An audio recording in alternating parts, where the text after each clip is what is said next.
Whether you're a holly jolly, yoo-hoo, welcome back, or a complete Scrooge, leave me out of this. It's pretty hard to ignore what happens in London this time of year. It's my second year here and I've learned a thing or two about doing Christmas in London. We've got mulled wine, the only festive treat you'll ever need, decorated facades, and a market or two. This is gonna be great. It's best to plan your route. All it takes is tube strikes, a couple centimeters of snow, and massive crowds of people to foil your plans. Next, find a friend if you have one brave enough to traverse the chaos with you. This is Anna. She's very happy to be here. Bundle up. It's beautiful, yeah, but it's really cold. And head into central London. Nestled underneath Hungerford and Golden Jubilee bridges on the Queen's Walk, the South Bank Christmas Market is easily one of my favorites, and not for the reasons you might expect. We only came to South Bank for one reason. The Duck Shed serves up something called the British Christmas Quacker. This is Anna's first duck wrap. I'm very excited for you to try this. It blew my mind last year. It ticks all the boxes, and you better believe I'll be back next year. Really good. Although this market doesn't have a ton of stalls, it's in a unique location. The mulled wine is quite decent. Anna opted for the amaretto shot. Smelled amazing. There's a beer garden style market inside between the bridges, and this spot just has really good vibes. It's now time to make our way across the bridge and over the Thames while admiring the London skyline and complaining about things that are completely outside our control. It's really cold. Before you get on us about our parka situation, we're in the negatives, okay? Curiosity brought us back to the Trafalgar Square Christmas market this year. 2022 marks the 75th anniversary of London receiving a giant Norwegian spruce from an Oslo forest, thanking Britain for support during World War II. Every year, it's placed here in the center of Trafalgar Square. Every year, the complaint department pipes in and says, I don't think they like us very much because they don't like these trees. But it's just the type of tree. I think this one this year is nice. I think it's quite low profile, like minimalist kind of. Minimalist. Yeah, minimalist. A lot of pressure out there for trees these days. I think it's a great tree. I don't have any complaints.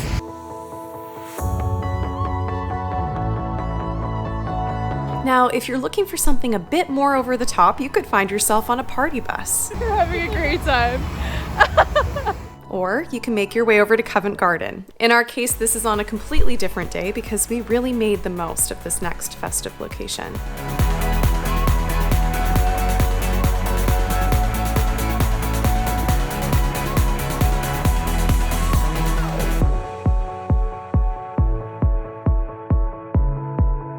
This may have started somewhere in my childhood, but I tend to associate theater and live performance with the holidays.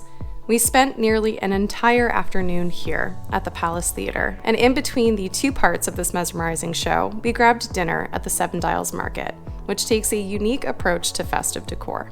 I found the pickle. Does this mean I get an extra present? Now let's walk up Regent Street, where the Christmas lights twinkle and shoppers trip over their feet. The Instagrammers gather and mingle and vloggers walk on the median. This is also where you'll find Hamleys. The spirit is strong with these two. I love them. So, would you rather have like own a giant nutcracker or a Coast bag? My own giant nutcracker. Is that even a real question? Next, we'll detour east and head towards Carnaby Street. More shopping and more crowds, sure, but it also has some of London's most unique light displays, and they are different every year. Christmas squid. My family, we do sugar cookies, okay?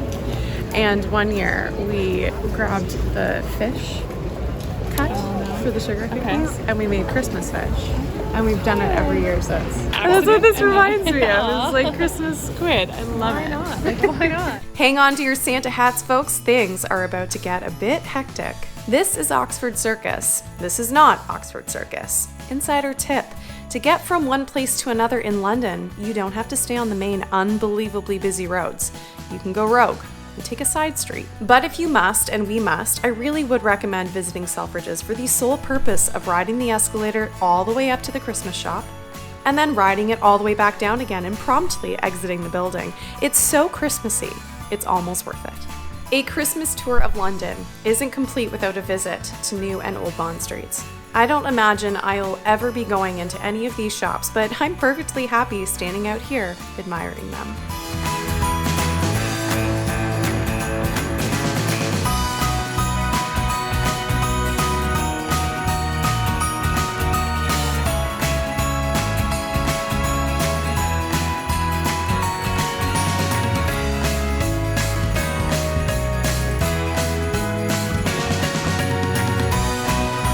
Let's round this adventure off with a quick visit to Fortnum Mason, who, by the way, unashamedly start their Christmas season early. I was quite shocked to find that Christmas had exploded on the 3rd floor in October this year. We can't leave without checking out Piccadilly and Burlington arcades.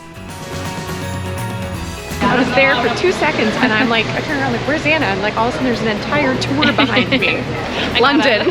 And on that note, it's time to go home. Christmas in London, it's a whole personality. And if that's all just a bit too much for you, which, believe me, I completely understand, you can always stay a little closer to home. Ah, look who it is. I hope you've enjoyed a little bit of Christmas in London with me today. Consider this my holiday greeting to you. Happy Christmas, happy Hanukkah, wherever you are. I know that somewhere out there, one of you is watching this and maybe you're not feeling festive this year. Maybe this is a hard time of year for you, or maybe you just have more important things going on in your life right now. Just know that you're not alone, even when you feel like you might be, and support is never that far away. Please do take good care of yourselves. I'll see you in the new year.